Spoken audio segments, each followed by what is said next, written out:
കൈവിട്ട വാക്കുകളൊക്കെ തെരഞ്ഞെടുപ്പിൽ വല്ലാതെ പോകുന്നത് ചെറ്റ, അതുപോലെ തന്നെ അരസംഗി, അതൊക്കെ മാറ്റേണ്ടതല്ല. അങ്ങനത്തെ ഒരു മോശമായൊരു ട്രെൻഡ് വരും.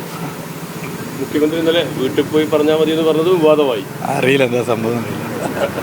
ഈ വികസനം അതായത് തെരഞ്ഞെടുപ്പ് കാലത്തൊക്കെ വലിയ ചർച്ചയാവാറുണ്ട്. കഴിഞ്ഞ തെരഞ്ഞെടുപ്പുകളിലൊക്കെ തെരഞ്ഞെടുപ്പിൽ ഇടതുപക്ഷ ജനാധിപത്യ മുന്നണിയുടെ ജനക്ഷേമ പ്രവർത്തനങ്ങൾ,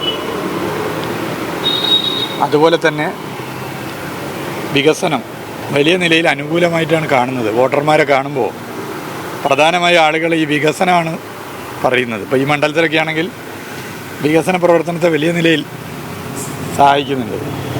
ഇപ്പോൾ ഞാൻ രാമനാട്ടുകര ഭാഗത്ത് വോട്ട് വെച്ച് പോയപ്പോൾ കോഴിക്കോട് ബൈപ്പാസ് യാഥാർത്ഥ്യമായതിനെക്കുറിച്ച് എല്ലാവരും എടുത്തു പറയുകയാണ്. നമുക്കറിയാം, ഒരു കാലത്ത് മുടങ്ങിപ്പോയ പദ്ധതിയാണ്, UDF ഭരിക്കുമ്പോൾ മുടങ്ങിപ്പോയ പദ്ധതിയാണ് ദേശീയപാത 66. ഇന്ത്യയുടെ ചരിത്രത്തിലാദ്യമായി ഒരു സംസ്ഥാന സർക്കാർ അതിനുവേണ്ടി പണം ചെലവഴിക്കാൻ തയ്യാറായി. 5600 കോടി. കോഴിക്കോട് ബൈപ്പാസ് ആകെ ഇല്ലാതായി പോയ സ്ഥിതിയായിരുന്നു. തുടക്കം നിങ്ങൾക്കൊക്കെ ഓർമ്മ ഉണ്ടാവും. ഗവൺമെൻറ് വലിയ നിലയിൽ ഇടപെട്ടു, ബൈപ്പാസ് വന്നു. ഇപ്പോൾ ഈ മണ്ഡലത്തിലുള്ളവർക്ക് അതിൽ വലിയ ഗുണം കിട്ടുന്നുണ്ട്. കാരണം ആ ബൈപ്പാസ് ഇല്ലായിരുന്നെങ്കിൽ മലപ്പുറം ഭാഗത്തുനിന്ന് വരുന്ന വാഹനങ്ങളൊക്കെ ഈ മണ്ഡലത്തിലൂടെയാണ് കോഴിക്കോട്ടേക്ക് പോകേണ്ടത്.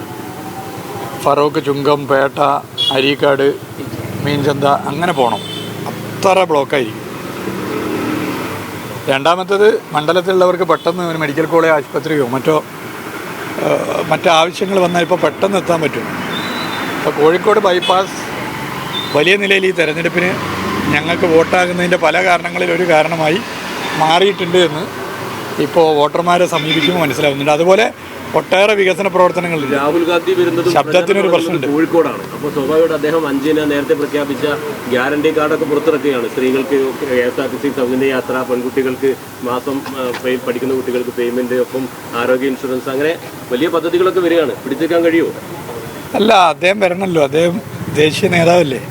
തീർച്ചയായിട്ടും അദ്ദേഹം വരണം. എല്ലാ പ്രസ്ഥാനങ്ങളുടെയും ദേശീയ സംസ്ഥാന നേതാക്കന്മാരൊക്കെ വന്ന് ആ പ്രസ്ഥാനങ്ങൾ ഉയർത്തുന്ന നിലപാടുകൾ പറയണം. ഇപ്പോൾ നിങ്ങൾ കാർഡിൻ്റെ കാര്യം പറഞ്ഞുകൊണ്ട് തീർച്ചയായിട്ടും ഇപ്പോൾ നേറ്റിവിറ്റി കാർഡ് ഒരു ചർച്ചാ വിഷയമാവും.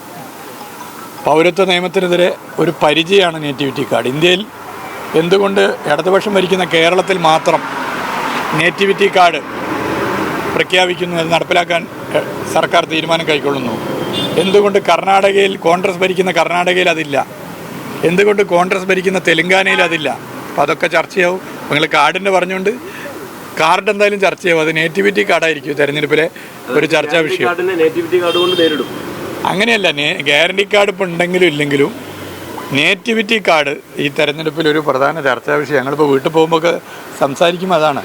അതുപോലെ പൗരത്വ രജിസ്റ്റർ നടപ്പിലാക്കില്ല എന്ന് വാചക കസർത്തല്ല, ഇവിടെ വിജ്ഞാപനം ഇറക്കി. എന്തേ കോൺഗ്രസ് ഭരിക്കുന്ന സംസ്ഥാനങ്ങൾ വിജ്ഞാപനം ഇറക്കാൻ തയ്യാറാകാത്തത്? ഈ ചോദ്യവും പ്രധാന പ്രശ്നമാണ്. അപ്പോൾ എന്ത് കാർഡ് വേണേൽ ഇറക്കിക്കോട്ടെ, ഈ തെരഞ്ഞെടുപ്പിലെ കാർഡ് നേറ്റിവിറ്റി കാർഡാണ്. നേറ്റിവിറ്റി കാർഡ് ഈ തെരഞ്ഞെടുപ്പിൽ പ്രധാന ചർച്ചാ വിഷയമാണ്.